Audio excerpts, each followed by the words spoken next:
कांग्रेस ने हिमाचल प्रदेश विधानसभा चुनाव के लिए अपने 46 उम्मीदवारों की पहली सूची जारी की, जिसमें पूर्व मुख्यमंत्री वीरभद्र सिंह के पुत्र विक्रमादित्य सिंह और विधायक दल के नेता मुकेश अग्निहोत्री समेत कई वरिष्ठ नेताओं के नाम शामिल है।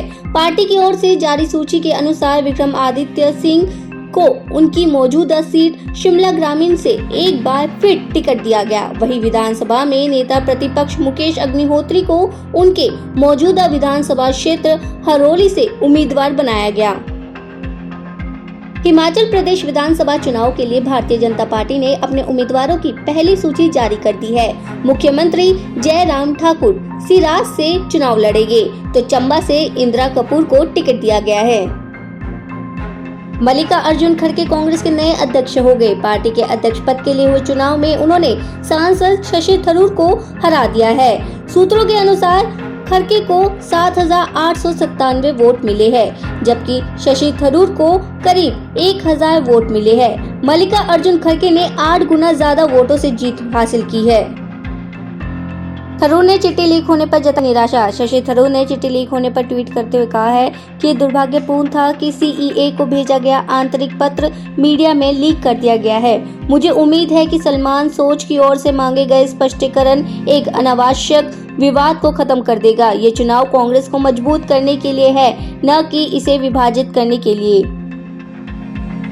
केंद्र शासित प्रदेश लद्दाख में बुधवार को रिएक्टर पैमाने पर कम से कम 4.2 तीव्रता के भूकंप के झटके महसूस किए गए हैं। राष्ट्रीय भूकंप विज्ञान केंद्र ने ये जानकारी दी है। सुबह 8:07 पर आए भूकंप का केंद्र जम्मू कश्मीर के लेह बेल्ट में 135 किलोमीटर उत्तर पूर्व में दर्ज किया गया था। अधिकारियों ने बताया कि इस दौरान किसी तरह के नुकसान की खबर नहीं मिली है।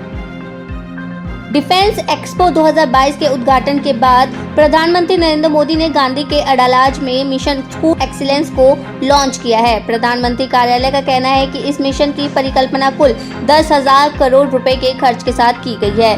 प्रधानमंत्री ने लगभग 4,260 करोड़ रुपए की परियोजनाओं का शुभारंभ किया है। मिशन गुजरात में नई कक्षाओं, स्मार्ट क्लासरूम, कंप्यूटर लैब की स्थापना और राज्य में स्कूलों के बुनियादी ढांचा के समग्र उन्नयन के माध्यम से शिक्षा के बुनियादी ढांचे को मजबूत करने में मदद करेंगे। डिफेंस एक्सपो 2022 का ये आयोजन नए भारत की ऐसी भव्य तस्वीर खींच रहा है जिसका संकल्प हमने अमृत काल में लिया था। इस अवसर पर प्रधानमंत्री नरेंद्र मोदी ने कहा है कि हमारे देश में डिफेंस एक्सपो पहले भी होते रहे हैं, लेकिन इस बार का डिफेंस एक्सपो अभूतपूर्व है, एक नई शुरुआत का प्रतीक भी है। ये देश का ऐसा पहला डिफेंस एक्सपो है जिसमें केवल भारतीय कंपनियां भी भाग ले रही है। केवल मेड इन इंडिया रक्षा उपकरण ही है। सुप्रीम कोर्ट ने बीएमसी पार्षदों की संख्या 236 से घटाकर 227 करने के शिंदे सरकार के फैसले के खिलाफ उद्धव ठाकरे गुट की एक नेता की याचिका पर विचार करने से इनकार कर दिया। सुप्रीम कोर्ट ने कहा है कि बॉम्बे हाईकोर्ट को पहले फैसला करने दे। मुंबई में संयुक्त राष्ट्र महासचिव एंटोनियो गुटेरेस ने कहा है कि आतंकवाद बुरी तरह से बुरा है। कोई कारण और बहाना आतंकवाद को सही नहीं ठहरा सकता। आज की दुनिया में इसका कोई स्थान नहीं है।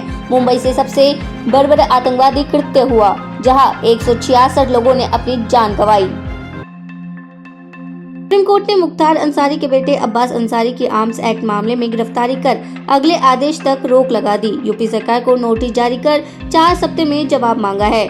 जस्टिस संजय किशन कौल ने अंसारी के वकील कपिल सिब्बल से पूछा कि क्या आप सांसद हैं? जवाब में सिब्बल ने कहा कि मेरे मुंह वकील एक विधायक है।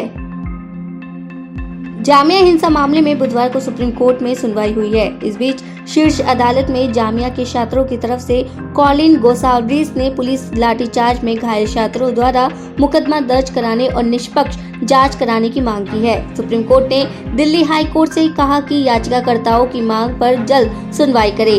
घायल छात्रों की तरफ से दलील गई कि दिसंबर 2019 की घटना के बाद हाई कोर्ट में याचिका दाखिल की गई थी, लेकिन हाई कोर्ट ने अभी तक कोई आदेश पारित नहीं किया।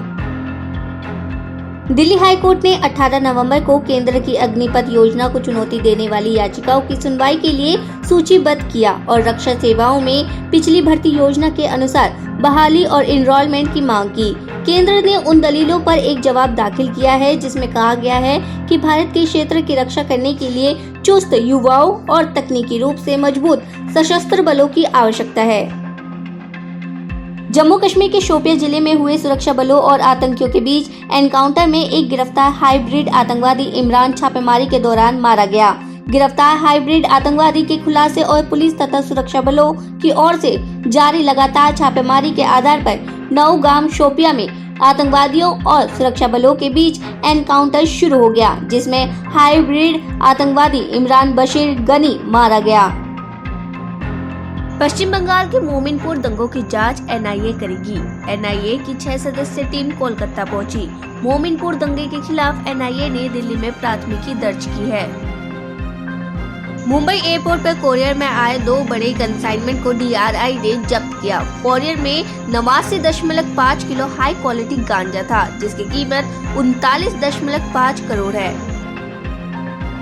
राष्ट्रपति ने दिल्ली के मंत्री राजेंद्र पाल गौतम का इस्तीफा तत्काल प्रभाव से स्वीकार कर लिया है।